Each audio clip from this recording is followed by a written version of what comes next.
أبدأ. نعم. بسم الله الرحمن الرحيم. الحمد لله رب العالمين والصلاة والسلام على رسوله الأمين وعلى آله وصحبه أجمعين وبعد. سورہ یوسف کی تفسیر کا سلسلہ آپ کی خدمت میں پیش ہو رہا ہے۔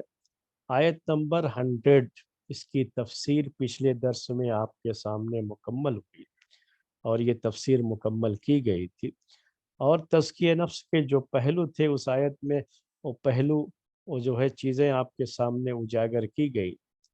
آج آیت نمبر 101 اس آیت کے تعلق سے بات آپ کے سامنے رکھی جائے گی، اور جہاں تک مجھے امید ہے کہ اسی آیت کی تفسیر اور اس میں پائے جانے والے تزکیہ نفس کے پہلو اسی کو اجاگر کرنے میں آج کا پورا وقت مجھے امید ہے کہ ختم ہو جائے گا، اس لیے میں دوسری آیت کی بات نہیں کر رہا ہوں، صرف اسی ایک آیت کی تفسیر انشاءاللہ آج کے درس میں آپ کے سامنے پیش ہوگی۔ آیت نمبر ہے 101 اللہ تعالیٰ کا ارشاد ہے اس آیت میں، مصحف آپ کے سامنے رہے تو آپ کو سمجھنے میں اور آسانی ہوگی۔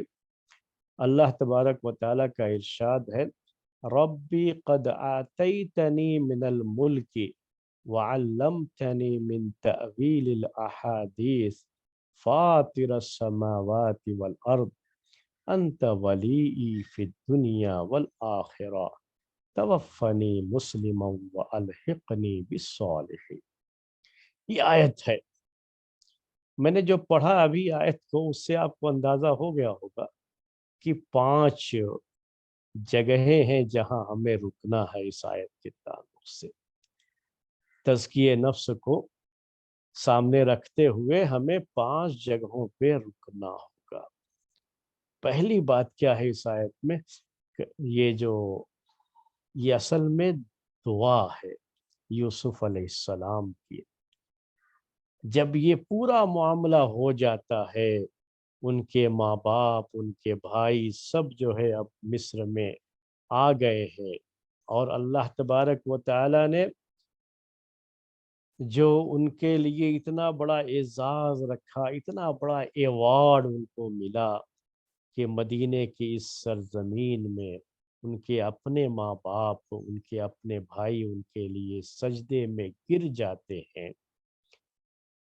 اور یہ اس خواب کی تعبیر جو خواب ان کو اللہ تعالیٰ نے بچپن میں دکھایا تھا، جب اپنی آنکھوں سے یہ سب کچھ دیکھتے ہیں تو ظاہر سی بات ہے کہ اتنا بڑا اعزاز، اتنا بڑا اکرام اور اتنا بڑا ایوارڈ جو یہ سب کچھ دیکھنے کے بعد خوشی سے آنکھیں بھر آئیں گی، اور جب خوشی سے آنکھیں بھر آئیں گی تو ہاتھ بھی آسمان کی طرف اٹھیں گے اپنے رب کے شکریے کے لیے، اور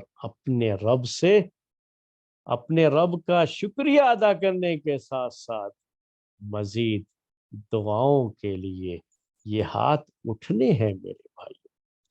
اور یہی اسلامی طریقہ ہے، یہی تو تزکیہ نفس ہے جو ہمیں اس قرآن کے ذریعے سے حاصل ہوتا ہے۔ تزکیہ نفس کیا ہے؟ یہ پہلا پوائنٹ ہے یہ کہ اس بڑے اعزاز اور ایوارڈ کے بعد اب کیا ہے اس آیت میں؟ کہتے ہیں ربی، اے میرے رب۔ ربی کا مطلب کہ اے میرے رب، اب دعا کر رہے ہیں اپنے رب سے۔ دعا کرنے سے پہلے اب کیا ہے؟ اپنے رب کا شکر ادا کر رہے ہیں۔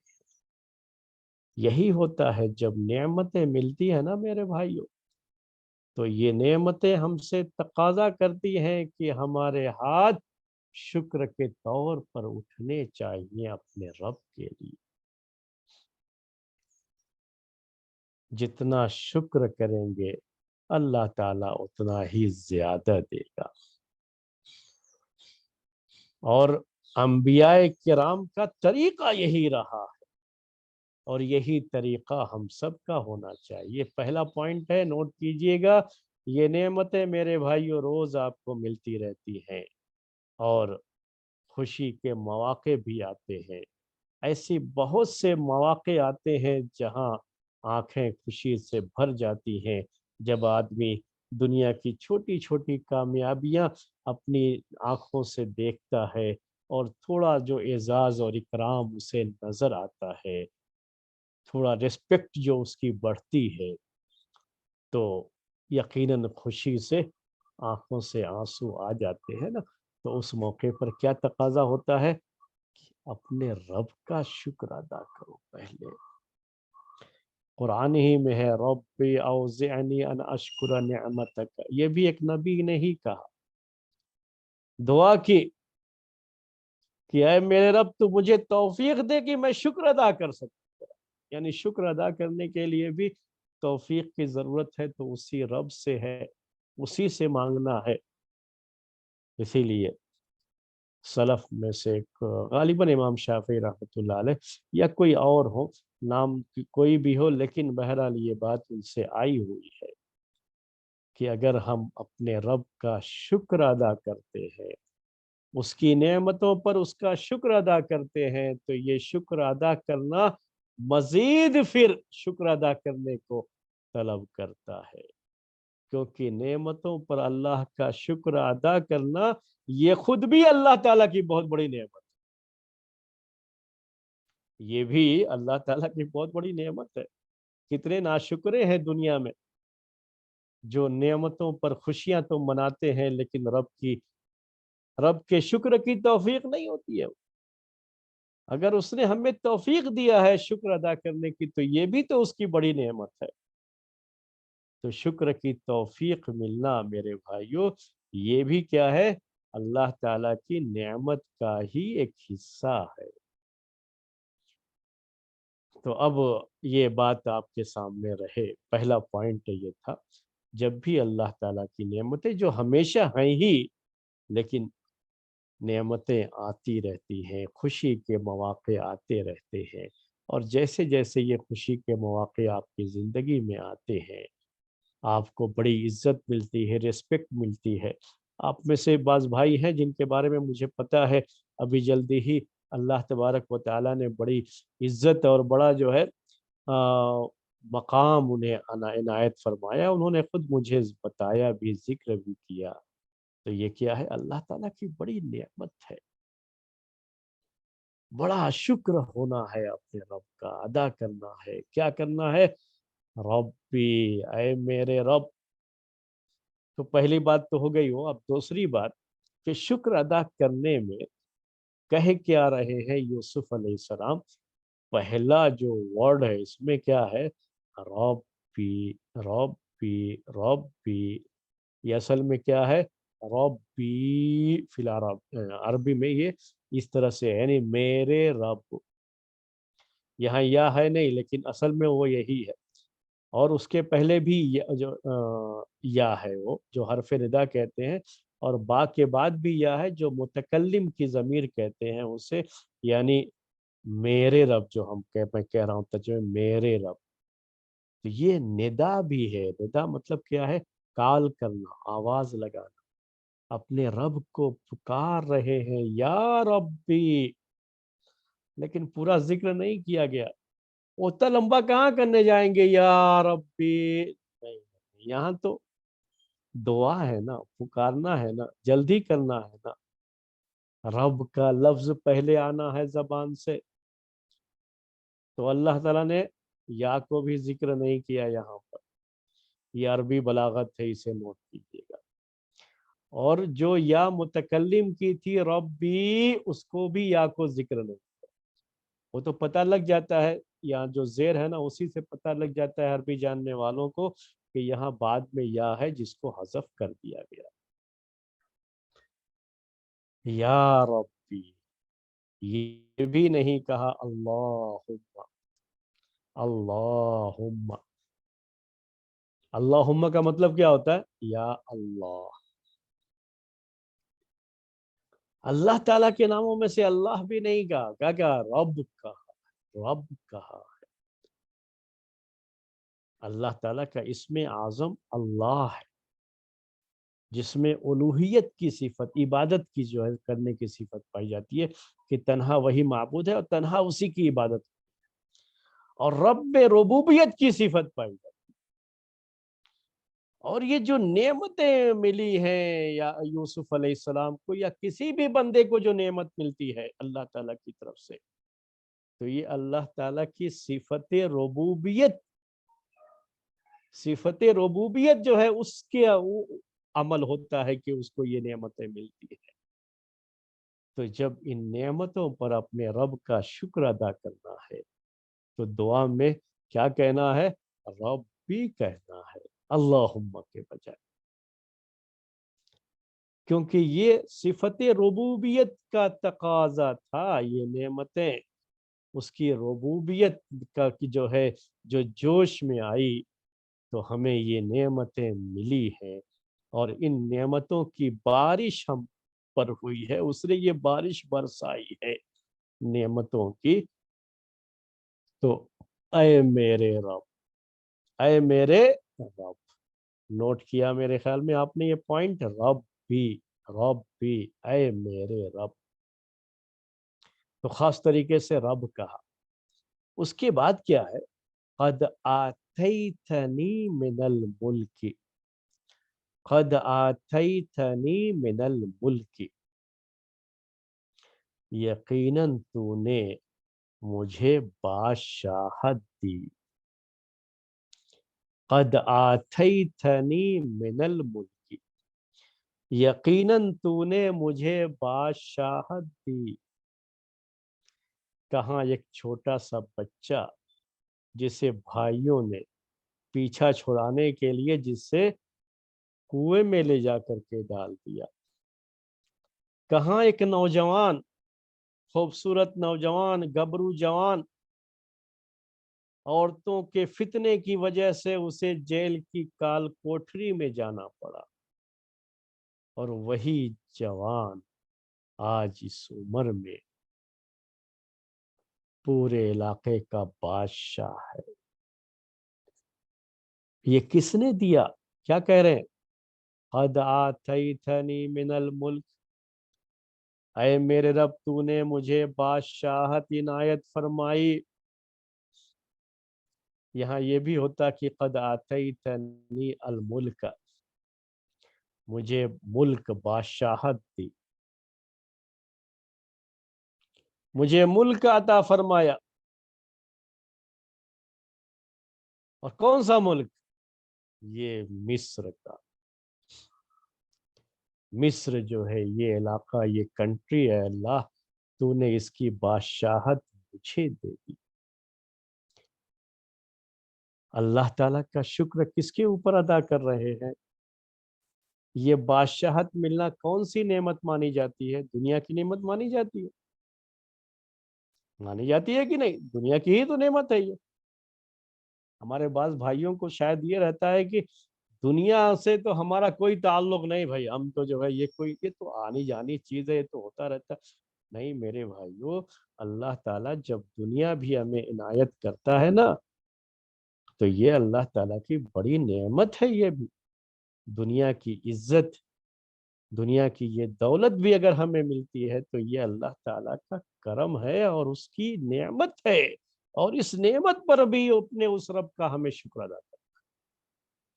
ایسا کچھ نہیں ہے کہ ہمیں علم ملا یا تقوی جو ہے ہماری زندگی میں ہے، ہمیں دین کی کوئی جو ہے اچھی سمجھ آئی تو ہی اللہ تعالیٰ کا شکر ادا کرنا ہے کہ اصل نعمت وہی نہیں، نہیں نہیں۔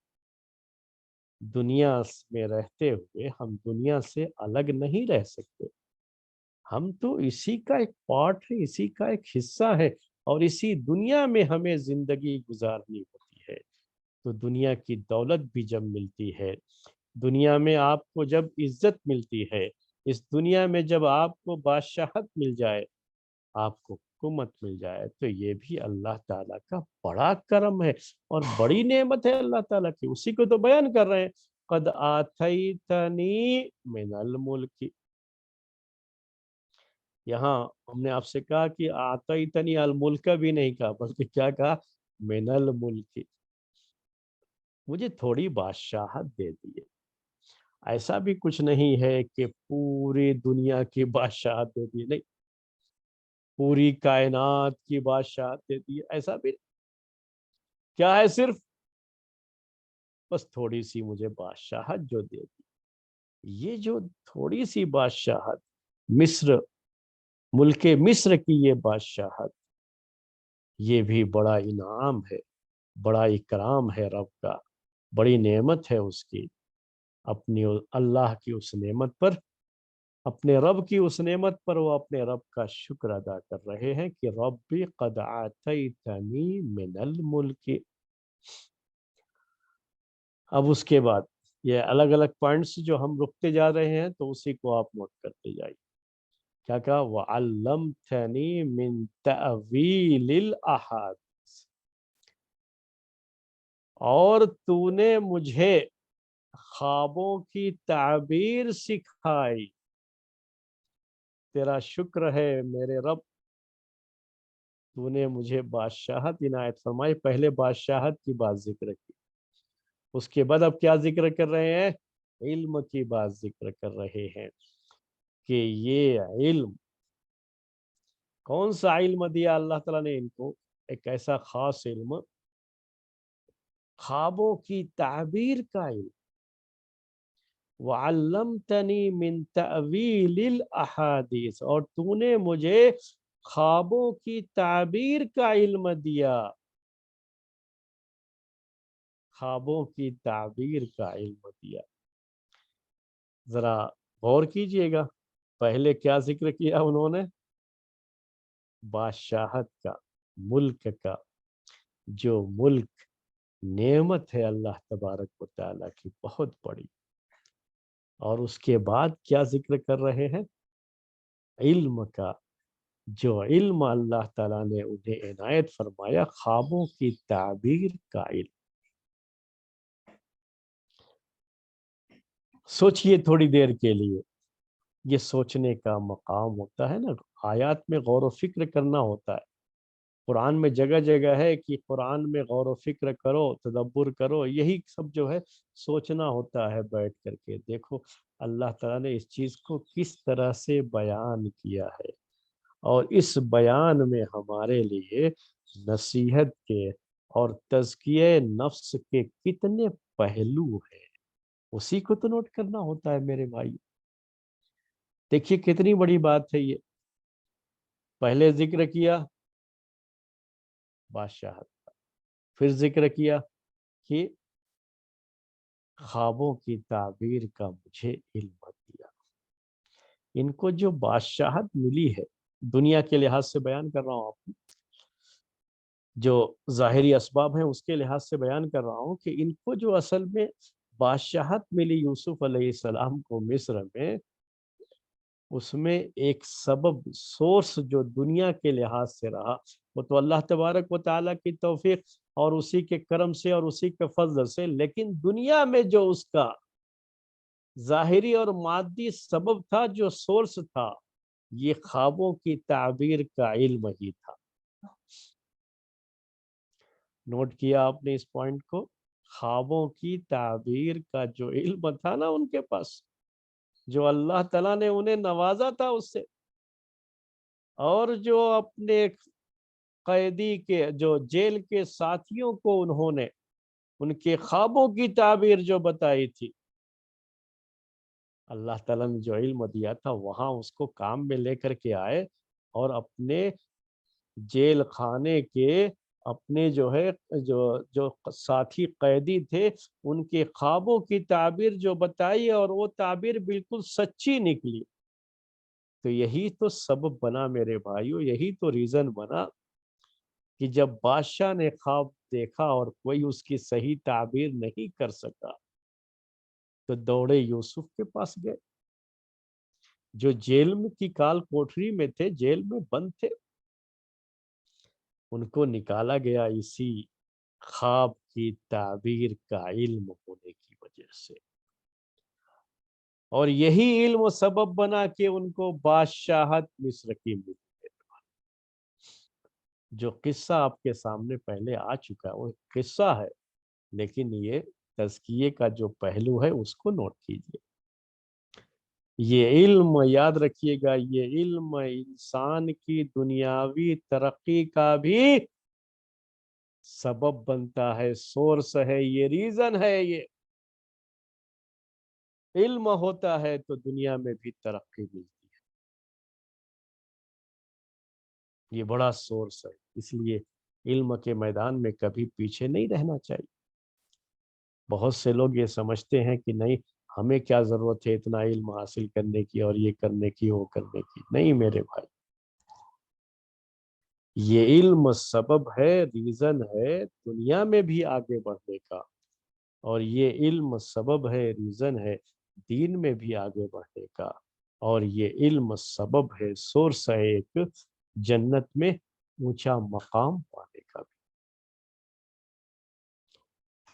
تو آپ کو یہاں تک یہ آیت سمجھ میں آ گئی ہوگی اب تو، کہ ربی قد آتیتنی من الملک وعلمتنی من تأویل الاحادیث فاطر السماوات والارض۔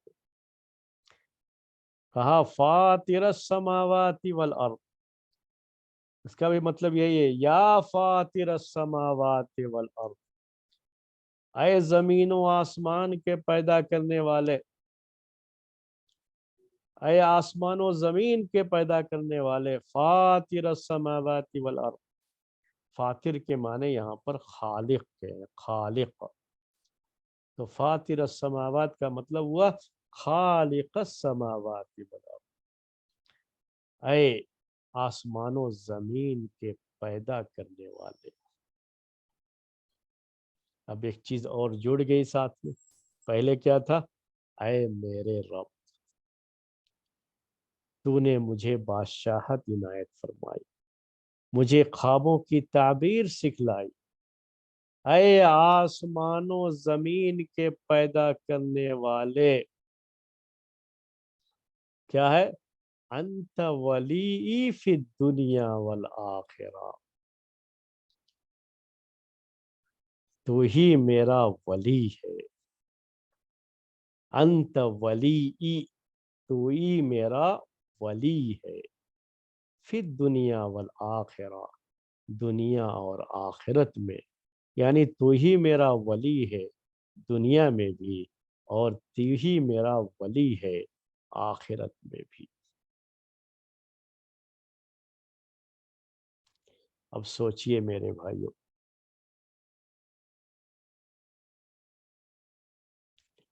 اب یہاں تھوڑی دیر کے لیے سوچئے، یہی ہوتا ہے جب اللہ تعالیٰ کی نعمتیں ملتی ہیں تو ایک مسلمان کو اس کا کیسا جو ہے ایٹیٹیوڈ ہونا چاہیے، اور کس انداز سے اسے اپنی زندگی بسر کرنی چاہیے نا، یہی ہے جو ہمیں اس آیت کے ذریعے سے معلوم ہوتی ہے، اور یہ نفس کا تزکیہ ہے۔ کیا کہتے ہیں؟ انت ولی فی الدنیا والآخرہ، تو ہی میرا ولی، تو ہی میرا ولی ہے،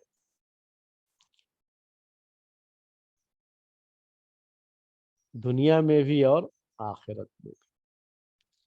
اللہ تعالی ہمارا ولی صرف آخرت میں نہیں ہے بلکہ دنیا میں بھی ہے۔ دنیا کی یہ نعمتیں بھی اور دنیا کی یہ دولت بھی، دنیا کی یہ جاہ و منصب بھی، دنیا کی یہ ساری چیزیں میرے بھائی، یہ بھی اللہ تعالی ہی عنایت کرتا ہے، وہی دیتا ہے، اور دنیا کی ساری بھلائیاں بھی اسی کے ہاتھ میں ہے، اور وہ جس کو چاہتا ہے عنایت کرتا ہے۔ اسی کا اعتراف کر رہے ہیں یوسف علیہ السلام۔ ابھی تک صرف اور صرف کیا ہے؟ وہ نعمتیں گنا رہے ہیں، جو نعمتیں جو ہے ان کو ان کے رب نے دی ہیں، اور ان نعمتوں کے نتیجے میں آج جو یہ مصر کی بادشاہت انہیں ملی ہوئی ہے وہ سب گنا رہے ہیں۔ اللہ تعالیٰ، تیری کتنی نعمتیں ہیں، کتنا کرم ہے، تو دنیا میں بھی میرا ولی ہے، تو آخرت میں بھی میرا ولی ہے۔ اللہ کو اپنا ولی بنا لو، اللہ کو اپنا ولی بنا لو، نوٹ کر لو، تو آپ کی ساری بگڑی جو ہے وہی صحیح کرنے والا. اسی لیے اس کا معنی ولی کا کارساز بھی کرتے ہیں. کارساز یہ فارسی کا لفظ، اس کا مطلب ہوتا ہے کام بنانے والا، ہماری ضرورتیں پوری کرنے والا، ہماری بگڑی بنانے والا، مصیبتوں میں ہمارے کام آنے والا، جو بھی ہماری ضرورت وہ ہمارا ولی ہے دنیا میں. تو مطلب کیا ہے ولی ہے دنیا پہ؟ کہ ہماری دنیا کی ساری ضرورتیں وہی پوری کرنے والا ہے. میرے بھائیوں ذرا اس عقیدے کو مضبوط کر لو، یہ نفس کا تزکیہ ہے. اس عقیدے کو مضبوط کر لو. کیا عقیدہ ہے یہ؟ انت ولی فی الدنیا والآخرہ. زبان سے کہنا تو ہر کوئی کہہ لیتا ہے، لیکن اپنے رب سے دعا کے وقت میں یہ اعتراف جو یوسف علیہ السلام کر رہے ہیں، اس اعتراف کی ضرورت ہے کہ ہم واقعی معنی میں اپنا ولی اپنے رب کو بنا لیں. اور جس نے اپنے رب کو اپنا ولی بنایا، پھر تو نہ اسے کوئی ڈر ہے، نہ کوئی غم ہے، نہ کوئی پریشانی ہے، کچھ نہیں. کہ جس کا ولی اللہ ہے تو وہ تو نعم المولا و نعم الوکیل ہے نا. کتنا ہی اچھا مولا اور کتنا ہی اچھا وکیل ہے جس پر بھروسہ کیا جائے. جب اس کو اپنا دوست بنا لیا ہے، اسے اپنا ولی بنا لیا ہے، اور اس کے بارے میں یہ عقیدہ مضبوط کر لیا ہے کہ ہمارا سب کچھ وہی کرنے والا ہے، ہماری بگڑی وہی بنانے والا ہے، اور ہمارے حالات کو درست کرنے والا وہی ہے، اور ہر حال میں ہم پر اپنی نعمتوں کی بارش کرنے والا وہی ہے. وہ ولی ہے دنیا میں بھی اور آخرت میں بھی. آخرت کی بات تو اللہ تعالیٰ کی خاص رحمت، اور اس رحمت کے نتیجے میں حساب کا آسان ہونا، حساب و کتاب آسان ہو، اور اس کے بعد جنت میں داخلہ ہو، جنت میں اونچا مقام ملے، اللہ تعالیٰ کو دیکھنا نصیب ہو. یہ جو نعمتیں ہیں تو آخرت میں ولی ہے. لیکن آخرت میں ولی ہونے کے ساتھ کیا ہے؟ دنیا میں بھی ولی ہے. دیکھیے ابھی بات جو ہے نوٹ کیجئے کہ اس سے پہلے جتنی بھی باتیں آئیں اس آیت سے پہلے، اب اس سے تو یہ پتا چل رہا تھا کہ جو ہے یوسف علیہ السلام اپنی پوری فیملی کے ساتھ ہے، لیکن اس دعا میں فیملی نہیں ہے ساتھ میں. اس دعا میں تو وہ خود ہے. پوری جو ہے دعا میں یہ کیا کہہ رہے ہیں؟ ربی، ربی جو اصل میں ہے میرے رب، علمتنی، ولی، کہیں بھی یہ نہیں ہے انت ولینا، ربنا، نہیں، کیونکہ یہ نعمت ان کو اللہ تعالیٰ نے خاص طریقے سے عنایت کی تھی. یہ نعمتیں تو خاص طریقے سے ان کو دی گئی ہیں. تو اللہ تبارک و تعالیٰ نے جب ان کے ساتھ یہ اسپیشل معاملہ فرمایا ہے، یہ خاص معاملہ فرمایا ہے، ان کو یہ اسپیشل جو ہے نعمتیں ان کے حق میں آئی، تو تقاضا بھی یہ تھا کہ ان کی طرف سے بھی اپنی عبدیت، اپنے رب کا اپنا، اپنے جو آپ کو ظاہر کریں کہ میں بھی اپنے رب کا بڑا خاص بندہ ہوں. تو اپنے بارے میں تو پوری دنیا کے بارے میں تھوڑی نا آدمی کہے گا اس موقع پر. کس کے بارے میں کہے گا؟ اپنے بارے میں. اور یہ کہے گا کہ تو میرا ولی ہے. اور لوگ جو ہے نا وہ بھی کہیں، ان کو بھی ہے، لیکن جب میں دعا کر رہا ہوں تو میں اپنے رب کے لیے اپنی اپنائیت اور اپنا والہانہ انداز مجھے پیش کرنا ہے نا. تو میں تو یہی جو ہے اسی انداز میں پیش کروں گا کہ بس جو ہے وہ میرا ہی رب ہے اور میرا ہی ولی ہے، حالانکہ وہ سب کا ہے. لیکن جب مجھے پیش کرنا ہے تو کچھ اسی انداز سے پیش کرنا. میں اس کی ایک تھوڑی چھوٹی سی مثال دیتا ہوں. یہ مثالیں سمجھانے کے لیے ہوتی ہیں. کبھی بھی رب کا جو معاملہ ہے اس کو ہم سمجھانے کے لیے مثال تو دے سکتے ہیں، لیکن اس کو تشبیہ نہیں دے سکتے، وہ جائز نہیں ہوتا. اسی لیے میں جب بھی یہ مثال دیتا ہوں تو پہلے آپ کے سامنے اسے کلیئر کر دیتا ہوں کہ میں صرف سمجھانے کے لیے آپ کو یہ مثال دے رہا ہوں. بچہ آ کر کے باپ سے لپٹ جاتا ہے اور بڑے فخر کے ساتھ دوسروں سے کہتا ہے کہ میرے ابا ہے، یہ میرے ابا ہے. وہاں پر اس کے دوسرے بھائی بھی ہو سکتے ہیں، اس کی بہنیں بھی ہو سکتی ہیں. اس کو یہ بھی پتا ہے کہ جیسے میرے ڈیڈی ہیں، میرے ابا ہیں، میرے باپ ہیں، وہ سب کے بھی ہیں. یعنی جو بھی اس کے بھائی بہن ہیں وہ سب کے ہیں، اس کو بھی پتا ہے، سب کو بھی پتا ہے. لیکن اس موقع پر کہتا کیا ہے؟ جب اس کو اپنے لگاؤ کا اور اپنے جذبات کی شدت کو بیان کرنا ہوتا ہے نا، تو اس وقت وہ یہ نہیں کہتا آؤ میرے سارے بہن بھائیوں یہ ہمارے ابا ہیں، وہ یہ نہیں کہتا. اس وقت وہ کیا کہتا ہے؟ وہ میرے ابا ہیں. اس وقت تو اپنی جو ہے اپنے لگاؤ اور اپنے شوق اور اپنے جذبے کو، اپنے والہانہ انداز کو ظاہر کرنا رہتا ہے. تو اس کے لیے واحد کا صیغہ استعمال کیا جاتا ہے، یعنی سنگولر جو ہے اور اپنے لیے خاص طریقے سے بات کی جاتی ہے. کیا کہا؟ فاطر السماوات والارض انت ولی فی الدنیا والآخرہ. تو میرا ولی ہے دنیا میں بھی آخرت میں بھی. یہاں تک تو اپنے رب کی نعمتوں کا اعتراف تھا، وہ شکر تھا، شکر کے وہ جذبات تھے جو الفاظ کی شکل میں یہ جذبات ڈھل کر کے زبان سے نکل رہے تھے. دعا کا لفظ اب آ رہا آخر میں. یہ سب ذکر کرنے کے بعد چھوٹی سی پیاری سی یہ دعا کیا کی ہے انہوں نے. اس دعا کے 2 سینٹنس، توفنی مسلما والحقنی بالصالحین،